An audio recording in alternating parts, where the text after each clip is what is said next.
हरियाणा के नूंह में पिछले दिनों हिंदू संगठनों की जलाभिषेक यात्रा पर सुनियोजित तरीके से मुस्लिम समुदाय की एक उन्मादी भीड़ के हमले के बाद भड़की हिंसा में 6 लोगों की मौत ने केवल सांप्रदायिक तनाव के दुष्परिणाम ही उजागर नहीं किए, बल्कि इसकी लपटें जिस तरह पड़ोसी जिलों और उत्तर भारत के एक प्रमुख आईटी केंद्र गुरुग्राम तक पहुंची, उससे अंतर्राष्ट्रीय स्तर पर भी खराब संदेश गया। भारत सरीखे तेजी से उभरते देश में हिंसा की ऐसी घटनाओं के लिए कहीं कोई जगह नहीं हो सकती जो स्पष्ट तौर पर विधि के शासन को चुनौती देने वाली हो। वैसे भी सभ्य समाज में ऐसी घटनाओं को न तो सहन किया जा सकता है और न ही उनकी अनदेखी की जा सकती है। यह गंभीर चिंता का विषय है कि देश में हिंदू मुस्लिम सांप्रदायिक तनाव के कारण हिंसक घटनाओं का सिलसिला थमने का नाम नहीं ले रहा है। इन घटनाओं में लिप्त तत्वों के दुस्साहस पर लगाम न लग पाने के कारण ही जब तब सद्भाव का वातावरण प्रभावित होता रहता है। स्वतंत्रता के पहले से कट्टरपंथी सोच के कारण हिंदू मुस्लिम समुदायों के बीच अविश्वास की जो भावना उपजी, उससे न केवल दोनों समुदायों के कुछ वर्गों में एक दूसरे के प्रति घृणा और वैमनस्य की भावना भर दी, बल्कि उसकी परिणति देश के विभाजन के रूप में सामने आई। विभाजन की इस आग में दोनों समुदाय अभी भी जल रहे हैं।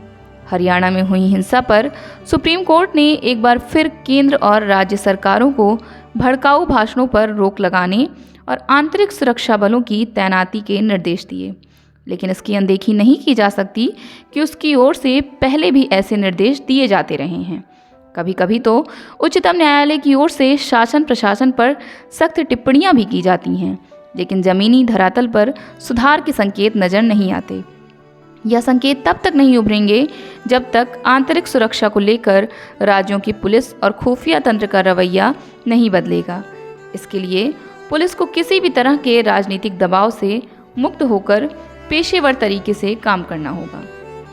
भड़काऊ भाषण को परिभाषित करने की भी आवश्यकता है, क्योंकि किसी बात को कोई नफरती घोषित कर देता है तो कोई उसे कटु आलोचना के रूप में ही व्याख्यायित करता है। एक समस्या यह भी है कि किसी के नफरती भाषण पर तो खूब शोरगुल मचता है, लेकिन किसी अन्य के ऐसे ही भाषण की अनदेखी कर दी जाती है। यह अनदेखी राजनीतिक दलों, बुद्धिजीवियों, मीडिया के हिस्से और यहाँ तक कि कभी कभी अदालतों की ओर से भी कर दी जाती है। कई बार तो घोर आपत्तिजनक और भड़काऊ भाषण को अभिव्यक्ति की स्वतंत्रता का आवरण पहना दिया जाता है। न जाने कितने नफरती भाषण ऐसे रहे जिनमें किसी के खिलाफ कोई कार्रवाई नहीं हुई। नूंह की हिंसा के मामले में इसकी अनदेखी नहीं की जा सकती कि भड़काऊ भाषण दोनों पक्षों की ओर से दिए गए। स्पष्ट है कि दोनों पक्षों के खिलाफ बिना किसी भेदभाव कठोर कार्रवाई होनी चाहिए। यह कार्रवाई ऐसी होनी चाहिए कि नफरती तत्वों को जरूरी सबक मिले, वे चाहे दक्षिणपंथी हों या वामपंथी या अन्य किसी वैचारिकी के। हरियाणा की घटनाओं के सिलसिले में सुप्रीम कोर्ट ने यह टिप्पणी भी की कि संवेदनशील स्थानों पर सीसीटीवी कैमरे लगाए जाएं और उपद्रवियों की पहचान करने के लिए उनकी रिकॉर्डिंग सुरक्षित रखी जाए। नूंह की घटना ने यह साबित कर दिया कि यह पहल शायद ही सफल हो, क्योंकि यहाँ भीड़ ने जब थाने पर हमला बोला तो वहाँ के सारे कैमरे भी तोड़ दिए। हमलावर नकाब भी लगाए थे। स्पष्ट है कि इस पर यकीन नहीं किया जा सकता कि केवल कैमरे लगा देने से उपद्रवी तत्व हतोत्साहित हो जाएंगे। सुप्रीम कोर्ट की ओर से समाज को भी ऐसा कोई संदेश जाना चाहिए कि नफरत का जवाब नफरत और हिंसा का जवाब हिंसा नहीं हो सकती। सभी को यह समझना ही होगा कि शांति और सद्भाव का वातावरण ही उनके और देश के हित में है। यदि समाज अपने नैतिक और नागरिक दायित्वों को लेकर नहीं चेतता तो फिर चप्पे चप्पे पर सीसीटीवी कैमरे लगाने से भी बात बनने वाली नहीं। इतने बड़े देश में यह काम आसानी से संभव ही नहीं है। पिछले कुछ समय से नूंह और मेवात का क्षेत्र साइबर अपराध के लिए कुख्यात हो रहा है। ऐसे संकेत हैं कि साइबर अपराध में शामिल तत्वों ने थाने को घेर कर आग लगा दी। यह दंगे की आड़ में किया गया जघन्य अपराध है।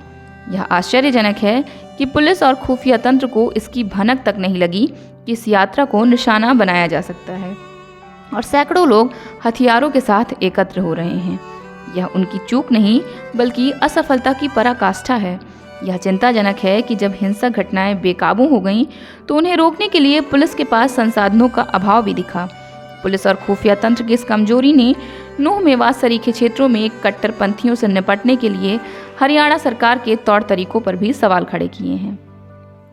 नूह की हिंसा के मामले में आवश्यकता इसकी भी है कि उसके पीछे के कारणों की तह तक जाया जाए, क्योंकि इतनी भीषण हिंसा बिना किसी सुनियोजित साजिश के नहीं हो सकती। यदि नूह में इतनी भयावह हिंसा नहीं होती और जलाभिषेक यात्रा में शामिल श्रद्धालुओं के साथ पुलिस को निशाना बनाने के अलावा बड़े पैमाने पर आगजनी, गोलीबारी और लूटपाट नहीं की जाती, तो संभवतः उसकी प्रतिक्रिया में अन्य इलाकों में जो हिंसा हुई उससे बचा जा सकता था।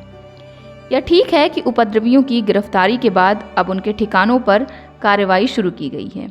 इसके तहत हिंसा में शामिल रोहिंग्याओं के अवैध निर्माणों पर बुलडोजर चलाया गया है, लेकिन यह काम तो तभी किया जाना चाहिए था जब निर्माण किए जा रहे थे।